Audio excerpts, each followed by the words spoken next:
Well, hello everyone, and welcome from Plant to Plate, where we transform all your delicious vegetables into a fantastic meal. On today's episode, we're going to be cooking, you guessed it, stuffed bell peppers. Come on, get cooking with me. So now that you're here with us, the list of ingredients will be listed on the screen. We're going to start by cutting the heads off these bell peppers. And while you're cutting the heads off your bell peppers, I do them a certain type of way. I still like to keep the tops because I still use the tops in with my other ingredients together. And now that we've completed our bell peppers, we're going to get started on our meat mixture. So what I've done is I've rinsed off some walnuts. So we're going to add a bowl of walnuts to the water here. I'll turn my heat on high. Now I'll tell you I haven't measured anything. I'm cooking for a family of 5, so I just kind of eyeball it. So what we're going to do is we're going to add our walnuts to the spring water. After we add our walnuts, then we're going to add some portobello mushrooms. Now, one of the seasonings that we love, especially if we want to have the sausage taste, is fennel seeds. So we add a good amount of fennel seeds to our mixture. Fennel seeds just give it that natural, to me, it kind of gives it the little pork flavor that sausage has. We want to add some paprika. After we do our paprika, we're going to add some onion powder. Add a little seasoning of our onion powder. Now, I like a lot of onion powder. I don't know if y'all like onion powder. We're going to go in with our Italian seasoning. So add our Italian seasoning to the mixture. We're going to go in with a little steakhouse seasoning. This steakhouse seasoning kind of gives it a more meatier flavor. So I really do like the meaty flavor in the steakhouse seasoning. Pay attention to some of your seasonings, because some of your seasonings have extra stuff in it that you probably don't want. We do a little bit of cayenne pepper because I like the spice. Don't need very much. A little bit of oregano too. It's probably already in the Italian seasoning, but I'm going to add some here still anyway. Then we're going to go in with our pink Himalayan salt. Guys, if you cook this, please let me know what you think and let me know how you do it. You can switch this recipe up in so many different ways. I've seen people add quinoa, just do quinoa. You have some people that do black beans and they add corn to it. So you could change this recipe up as many ways as you want. It just depends on what you want. Then I'm going to go in with the black crushed black peppers. Fresh crushed black peppers smell so good and it tastes so good. So once I complete this, I'm going to bring it up to a boil, and I'll probably let this boil for about 20 or 30 minutes because I want to make sure that I get the seasoning down in here, and I also taste as I go as well. So I'll let this kind of come to a rolling boil. I'll taste it, see if I need to add some more flavors to it, and then we'll come back. Okay, so now we're going to start by just cutting up the tops to our bell peppers. I love all the different flavors that each bell pepper has. Some of the red bell peppers and the yellow peppers carry a sweeter note, while you'll have some of your green bell peppers that just kind of give you that peppery taste. So we're just going to start by cutting them up. And when I tell you, I wish you were here with me so that you can smell how delicious this meat mixture really is.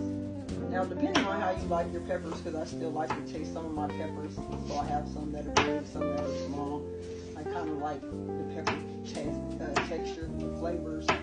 Cut them as big and as small as you want them. So now that we cut up our bell peppers, we're going to go ahead and cut up our onions as well. So we have all of our bell peppers and our actual, I like red onions instead of the yellow onions. I like the flavor that the red onions give. So we're going to take this over to our frying pan, empty it out in our frying pan, fry these up until they're translucent. So now what we want to do is kind of sweat down our bell peppers and our onions. So I'm going to lightly add some avocado oil. To that we want to add all of our peppers and our onions. Quinoa does not take long to cook, so just keep check on your quinoa from time to time. So now we're sweating down our onions, kind of getting those kind of tender. So what I want to do is start on a cheese sauce. The way that I make my bell peppers, I like to layer them, so I'll do a layer of meat, some cheese sauce, another layer of meat, and then I'll do a sprinkle of cheese on the top. What I want to do to make our cheese sauce, what we're going to do, I have about a cup and a half of almond milk. So we're going to add our cup and a half of almond milk to our frying pan. I'm going to add about 2 teaspoons of nutritional yeast. I like the Veal Life and the KO cheese, both of these. So the Veal Life, I'll do the mozzarella shreds, and then also with the Veal Life shreds, I'll do the cheddar shreds. So we're going to add that to our pot and stir that up for a moment.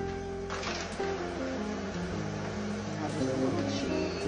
This is the mozzarella going in, our creamy KO cheese.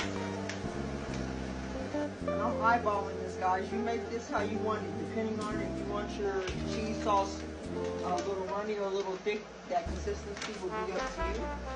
I'm going to go ahead and add the cheddar shreds. So we're just going to stir this up here.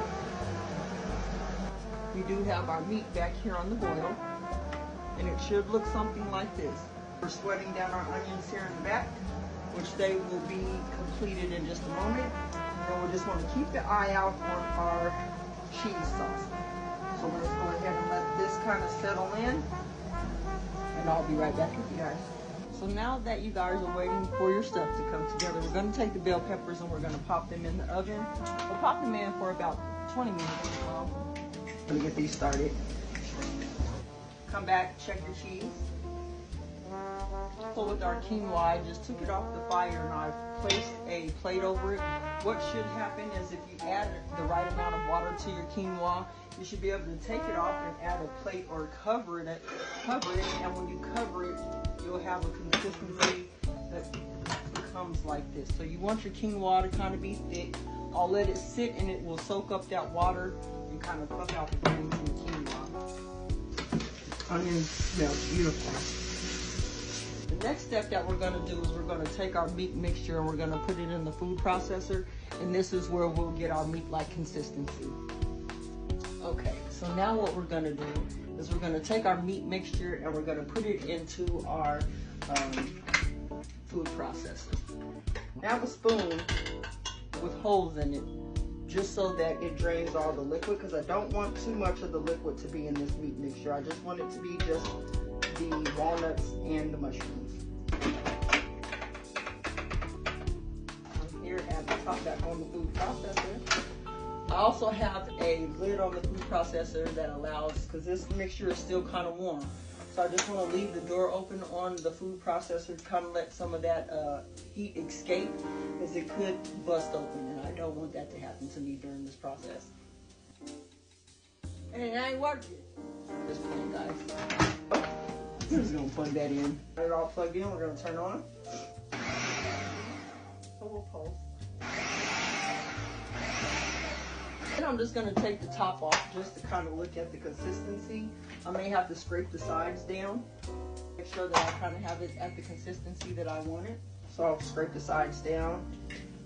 Remember when we started our plant-based journey, we haven't been plant-based the whole time. We were vegan for 3 years, and then we kind of dipped back into being pescatarian, where we ate chicken and fish. We're at a point to where 90% of our diet is plant-based. I would suggest going plant-based just for your health, kind of clear your body of some of the toxins that the meat and the chicken, the hormones that are pumped into our meat carry. So this is a great process. Now, I'm just going to take our spoon here. I'm just going to kind of scoop out some quinoa. Once we get our quinoa into this bowl, meat mixture, and we're going to add that to the same bowl. It's great. We're going to stir this up and kind of combine these together. So I've added the quinoa mixture. That quinoa looking beautiful. And then the next thing we want to do is go ahead and check on our bell peppers. And once we get our bell peppers out of the oven, beautiful. Yes, and my pan is too big. And so for all those that want to know, if we need a better pan, send us one. We'll take it. So Now that these are all tender, what we want to do is we'll stuff them.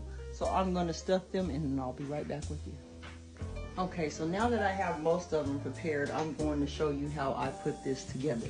So I'm going to start out with our beet mixture. And I layer that in on the bottom and kind of just press it down in there. Press it, it should look like that. Take my cheese sauce. I'm going to take some of my cheese sauce and just kind of ladle it in there a little bit, just kind of get it all over. You guys remember the ice creams, the cones that have the chocolate at the bottom of them? I can't remember what they're called, but that's kind of how you do this. Another layer of meat mixture. One more layer of the cheese sauce. One more layer of the meat mixture. Kind of sew that in there. We're going to place it into our pan. We go in with our cheddar vegan cheese, and then just the creamy plant-based KO cheese. It's getting everywhere. It's a messy process. Alright guys, so now that we have our bell peppers prepared, we're going to stick them in the oven for about 5 to 10 minutes, and we'll let our cheese kind of melt on there. And I guarantee you these are going to be delectable. Alrighty guys, so we are at the end of our cooking session. So now we're gonna check into the oven and see exactly what we have.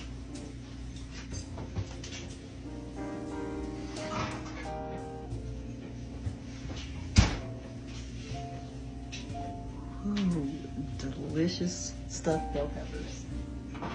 So now what we're gonna do, we're just gonna plate this up here. Get a pair of my tongs here.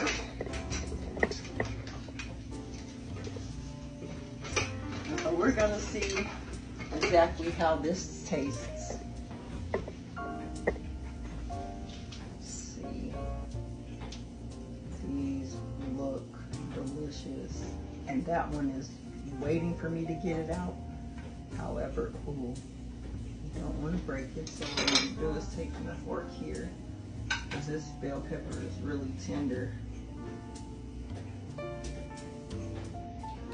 Alright, you guys, I'll move this out of the way. Our bell pepper loves itself. It's laying down. Ooh, the cheese is running out.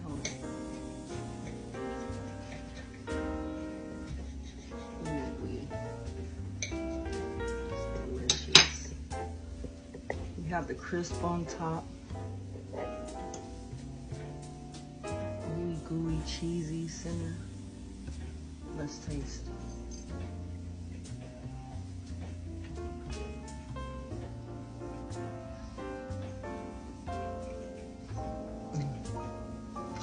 One more thing, I'm gonna call one of my kids in here.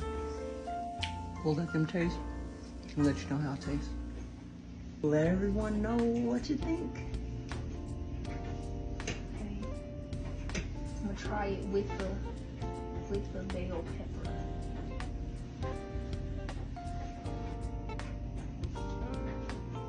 You gotta see face.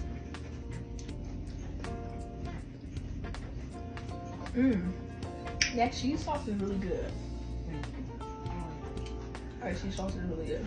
So thank you for spending your time with us here at Plant to Plate. We will see you later on. Everyone have a good night.